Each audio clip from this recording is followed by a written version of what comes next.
Baik, Assalamualaikum warahmatullahi wabarakatuh. Saudara saya sekalian, waktunya tiba untuk kita bercerita sedikit santai waktu petang sebelum kita buka puasa. Tetapi topik ini mungkin anda patut juga mendengarnya dengan hati yang terbuka, sebab tentang cerita COVID ni setiap setahun ada cerita baru. Jadi kalau kita lama sangat tak cerita atau tak dengar cerita, kadang-kadang kita ketinggalan zaman, betul tak? Ada orang kata tak sampai 6 bulan dia punya mutasi itu dah mula bertular di negara-negara yang kadang-kadang you tak sangkakan. Sekarang contohnya kalau kita dengar Omicron ni, betul tak? Di negara China dah mula, seperti Shanghai dah tutup lockdown dah beberapa minggu ni, sampaikan 26 juta rakyat tak boleh bergerak. Contohnya Hong Kong pun mungkin ambil tindakan yang sama. US yang famous dengan cara yang terbuka dah mula merasakan tekanan sedikit, sebab hampir 70-80% daripada kes-kes baru hampir semuanya datang daripada varian Omicron, sama ada Omicron BA1 atau 1 yang original ataupun yang BA2 yang latest. Anda jangan pula terkejut kalau saya kata BA3 dah mula mutasinya sudah mula, orang kata apa, kita dengar cerita, namun yang tengah panas sekarang ialah Omicron 2. Sebab tu saya juga nak belajar dengan anda, bagi mereka yang langsung tak ambil peduli, cuba dengar, sebab walaupun kita dah longgar, kita dah boleh pergi ke sana ke sini, betul tak sekarang, dan insyaAllah hari raya ni kita dapat bertemu dengan family walaupun jauh di mana, di Malaysia pun boleh travel. Alhamdulillah 9 negara pun dah buka, Indonesia kan, Singapura, Brunei, Thailand, semua insyaAllah. Kalau yang dah dibuka tu anda boleh masuk, boleh keluar dan sebagainya. Jadi mau tak mau Omicron ni kita kena belajar, sebab di Thailand sudah didapati ada Omicron BA2. Okey, dia ada BA1, BA2. Malaysia 4 bulan lepas memang dah masuk pun Omicron ni. Cuma saya dapat berita yang 7 hari lepas. Saya tak tahu apa yang berlaku seminggu ni, dah masuk atau tidak. Omicron BA2 belum lagi dikenal pasti ataupun di trace. Berarti kita masih lagi kena berhati-hati apapun, ya, sebab trend tu kita dah nampak. Bila kita dah nampak fashion ni, kita tak boleh kata Malaysia tak akan kena langsung kan? Sebab sampai sekarang pun kita tak jumpa, tak nampak, sebab ada juga kes-kes yang tak direport, betul tak? Ada kes-kes yang kita mungkin kena COVID, tapi kita ingat semacam cold and flu, orang-orang kampung terutama sekali tidak kisah pun. Kadang-kadang dia ingat macam biasa. Bahkan Omicron ataupun varian yang terbaru ni lebih kurang, saya ulang, kurang dia punya, orang kata, keseriusannya. Walaupun keberangkalian dia bercangkit tu lebih tinggi daripada yang dulu Delta variant tu, sehingga kan 2.5 kali ganda lebih laju dia punya transmission, jangkitannya. Kalau dulu kalau seorang boleh kena mungkin seorang aja kan, sekarang kalau seorang boleh kena 2.5 orang. Bayangkan, so dia punya jangkitan tu. So di Shanghai kalau dah tutup macam tu, itu mengikut masing-masing punya cara. Tapi Malaysia kita berfikiran terbuka, dan saya selalu mengikuti perkembangan Kementerian Kesihatan. Yang paling penting kita kena cek sekarang ialah bukan saja berapa banyak kes yang kita boleh trace, kita boleh kenal pasti, tetapi kita kena kenal pasti cara penghindaran tu, prevention tu, berapa banyak. Okey, sekejap lagi setengah daripada perjalanan cerita saya, kita kena tahu apa yang kita kena buat. Mulakan dengan pengenalan dulu tentang Omicron ni. Asal usulnya dia bukan daripada Delta ataupun Gamma ke, ataupun dulu kan Beta ke kan, tak, dia asalnya daripada yang original. Kata kajian Omicron ni, especially BA2 ni kan, dia daripada BA1 bersatu jadi 2, dia tukar, dia mutate. dia bertukar wajah sikit dia dah jadi lain. Kalau dulu BA1 tu lebih lembut, yang ni dia lebih kasar dari segi penyebarannya. Tapi asal usulnya dia bertukar mutasinya. Kalau you ambil apa orang panggil dia punya generationnya, salah silahnya tu kan daripada asalnya yang original dulu, yang daripada Wuhan dulu tu. Ni kata kajian lah. Setengah orang kata dia datang daripada Delta. Tak, okey. Namun itu bukan penting. Yang penting bila dia attack aja ataupun dia serang kita, apa yang kita boleh rasai. Alhamdulillah, dia, saya kata apa tadi, keseriusannya tidak sekuat yang gelombang yang dahulu yang dinamakan Delta tu. Contoh, saya bagi tahu sekarang. Jadi, kalau dulu kan sampai lebih ramai orang yang mungkin dapat stage 3 ataupun stage 4, stage 5, kadar kematian lebih tinggi. Sekarang terlalu ketara, dia tidak sebegitu kuat. Bahkan sekarang ni di Malaysia lebih kurang kadar kematian cuma 0.8% ataupun kadar yang serius. So kita kalau dulu tu hingga 1%, 2% kan. Jadi sekarang kita dah berkurangan. Okey, ini disebabkan insya-Allah Tuhan jadikan mutasi yang terbaru ni tidak sekuat dia punya power untuk membawa kepada maut. Namun kita kena berhati-hati sebab kita tak tahu siapa di kalangan 0.8% tu. Okey, faham tak? Didapati hampir 99% yang kena Omicron mereka dapat pulih seperti sedia kala. Dan antara gejala-gejala yang orang kena sekarang kalau banding dengan dulu, hampir sama, macam flu juga, macam sesama, tetapi sesama yang berbentuk berhingus, running nose, sakit tekak pun ada, letih memang yang paling common sekali. Nombor satu ialah keletihan, macam tak nak buat apa-apa lah, tak nak kerja, suka nak rehat je. Tapi batuk pun ada, cuma kurang bermasalah tentang hilang deria bau dan hilang deria rasa. Faham? Dulu kan kalau kes-kes dulu tu kadang-kadang you tak berbau, tak ada rasa makan. Omicron ni ada juga tapi tidak begitu ketara langsung. Bahkan list yang tak ada deria tu tak ada dalam list orang yang kena Omicron ni. Maksudnya bawah kalau ada pun. Yang atas lagi selalunya dia ada kaitan dengan suara bertukar, chills, rasa demam, rasa sejuk, rasa pening-pening kepala, rasa masalah pemikiran tu, brain fog.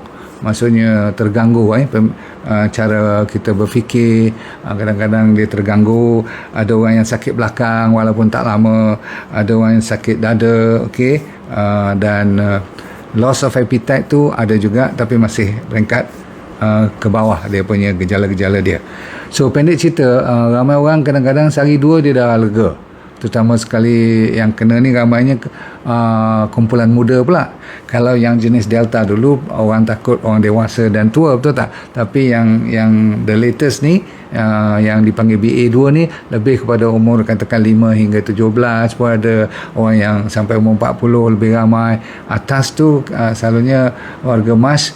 Dia disebabkan ada comorbidity lah yang kita risau. Kalau dia kena sikit pun macam nampak macam banyak. Sebab apa? Dia ada masalah diabetes, masalah penyakit-penyakit kronik seperti high blood, kolesterol, ada pernah kes-kes yang kena stroke dulu. Jadi kita kena hati-hati dengan mak bapak kita. Faham? Sambung. Lagi Omicron pula ni, dia yang kita kena tahu ialah dari segi ada satu lagi kes yang dinamakan risiko untuk senang kena. Kalau dulu katakan risiko antara cuma 29% kalau dibanding dengan BA2. Dia BA1 Omicron, lepas tu dia bertukar jadi BA2. Faham tak? Dia punya adik dia lah, abang dia tu cuma katakan kalau 100 orang yang nak kena terjebak dengan penyakit Omicron BA1 tu cuma katakan 29%. Tapi kalau dia tersebar, BA2 datang, BA2 tu dia punya penyebarannya sampai 39%. Faham? Okey, berarti meningkat hampir 10%. kalau dibandingkan dengan BA1. Jadi yang kita kena berjaga sekarang, walaupun di Malaysia belum, saya dengar kata belum ada, tapi kalau dah ada mungkin saya tak dapat statistik tu, namun kita anggapkan kita mungkin ada. Sebab apa? Dulu pun masa mula-mula kita kena awal dulu datang, kalau tak salah saya daripada Singapura, betul tak? Dan kita masih anggap tak apa, pop sekali dah masuk tak sempat nak kontrol juga, dia naik. Kalau anda dengar epic minggu kelima pada tahun ni, bulan Februari minggu pertama, sampai 40,000 lebih dia punya kes yang telah didaftarkan, yang direport. Saya ulang, yang tak direport saya tak tahu. Dan mungkin kementerian pun tak dapat trace juga. Tapi bayangkan kita ambil figure 41,000 tu pun kira dah tinggi sangat lah. Okey, jadi lepas pada tu dia Alhamdulillah turun. Yang bagusnya kes ni kalau kena masuk hospital pun katanya kurang daripada kalau you kena Delta variant dahulu. Katakan kalau dulu mungkin sampai 10 hari, yang ni mungkin dalam 5-6 hari macam tu. Faham? Kecuali kalau kes yang dah stage 5 lah. Saya dah kata tadi stage 1-2 yang 90% daripadanya tu kan. Alright. Satu lagi yang you kena tahu, negara yang tengah top sekarang, kalau you nak pergi pun hati-hati, seperti Amerika, seperti UK pun dah banyak, Denmark. Mula-mula yang jadi kecoh ni Denmark lah. Ada ketika tu satu hari dia boleh register sampai 50,000 kes Omicron BA2. Okay. Saya cerita ni fokus pada BA2 ya. India lagi, China of course lah tengah sibuk, tengah panik sebab dia orang nak buat zero COVID punya policy. Maksudnya dia orang tak mau langsung ada dengar cerita COVID, ada sikit je lockdown. Okay. Anda kena tahu COVID ni yang dah zaman mutasi nak masuk sampai BA3, ada setengah orang duk cakap pasal yang baru punya nama XE, belum ada kat Malaysia semua ni, tapi kita dah tahu dia macam sesama, dia macam satu penyakit yang akan sentiasa ada. Kita tak tahu berapa tahun ataupun nak hilang langsung atau tidak, tapi kita kena belajar berkonsepkan hidup dengan COVID. Sebab tu dia gunakan perkataan endemik. Tapi kita punya pandemik belum habis lagi. Saya ulang, walaupun kita nak masuk fasa endemik ni maksudnya tak payahlah nak sibuk-sibuk, tak payahlah nak pakai mask dan sebagainya. Tapi bagi saya, dengan cerita Omicron ataupun BA2 ni, kita harus sambung pertahankan diri macam kita ada Delta variant. Faham tak? Macam maksudnya kalau kita boleh menghindari diri dengan cara macam kita berdepan dengan Delta variant, maksudnya kita lebih berhati-hati, kita masih lagi ikut SOP, betul tak? Kita pakai mask di mana tempat yang perlu, kita social distancing, basuh tangan. Setengah orang kalau nak pergi peluk cium anak cucu semua tu, dia pergi mandi dulu. Tak apa, orang nak kata kita masih lagi outdated, biarlah orang nak kata apa. Sebab apa? Walaupun saya kata Omicron BA2 ni tak seserius penyakitnya, tapi kan ada 0.8 ataupun 1% pun tak apalah, dah cukup untuk kita risau. Sebab kita tak nak masuk dalam 1% tu, terutama sekali kita yang dah berumur ni lah kan. Cuma yang saya juga anda faham, kluster-kluster yang mulanya menyebar lebih ramai, bertukar wajah. Dulu orang yang dewasa, orang yang pergi masjid, yang pergi meeting-meeting kan, orang berjumpa lebih ramai dan tidak ikut SOP. Tapi sekarang disebabkan pendidikan, sekolah dah buka balik, anda dapat tahu anak-anak cucu kita ramai yang dah kena. Alhamdulillah mereka, kan saya kata tadi, ramai yang cepat pulih pula tu. Kadang-kadang setengah tu cuma beringus sikit dah okey. Ada pun yang sakit ataupun demam agak lama sedikit, tapi mereka juga dapat spread, menyebarkan kepada mak bapak ataupun atuk-atuk mereka, betul? Jadi kita kena juga, kalau kena isolate, kena karantin, kita kena karantin betul-betul. Baik, yang paling saya maksudkan tadi nak bagi tahu kat you, yang penting sekali ialah vaccination. Nah, saya tidak mahu mendebatkan cerita siapa yang anti ke siapa tak anti, saya serah pada anda.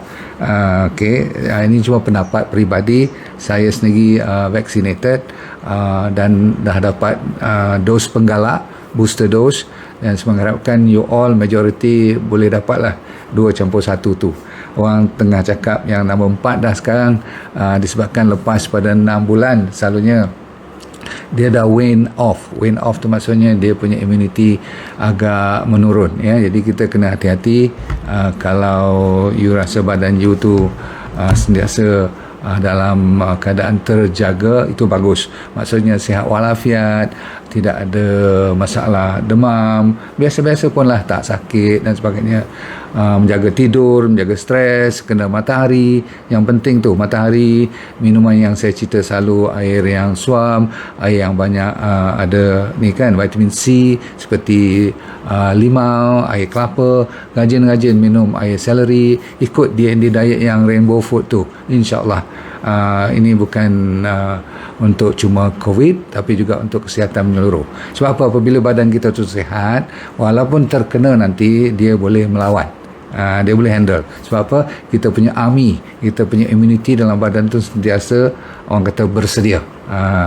Jadi kita tak boleh mengharapkan cuma vaksin saja. Faham? Yang tu yang antara yang terbaik, tetapi tak cukup, ya. Kita secara menyeluruh, Tuhan dah bagi satu sistem immunity yang boleh juga kita bantu melalui, termasuklah makanan. Saya kata apa tadi, make sure Rainbow Food. Saya dah ajar you all, tolong ikut warrior sekalian. Dan siapa yang suka ambil tambahan herbal seperti haba jala, silakan. Sebab itu dah ada kajian, bukan direka daripada langit ke apa-apa kan. Contohnya apa, apa tu, sauda, chamomile, ada vitamin C, ada zinc, itu semua wajib untuk kita tingkatkan. Dan yang paling penting ialah vitamin D3K2 tu, selalu saya sebut. Kalau tidak, you jemur kena matahari at least half an hour a day, antara pukul 10 hingga pukul 2, 10 pagi hingga pukul 2. Itu waktu yang terbaik untuk dapat UVB. Dia lebih kurang macam lawan varian yang pertama juga. Sebab apa? Varian ni saya dah kata, kalau apa-apa pun kita kena sentiasa, bila dia bertukar ke varian apa pun, body kita tu yang paling penting. Faham? Lain pada tu, jangan pergi tempat-tempat yang terlalu crowded. Itu you tahulah kan, walaupun dilonggarkan, orang pun mesti kata kat you, alah takut apa, dah okey dah sekarang. Tak apa, orang nak kata biar dia orang nak kata, tapi kita kalau boleh tak payahlah. Faham? Masih lagi kita tidak bebas daripada sebenarnya pandemik. Jaga baik-baik, ya.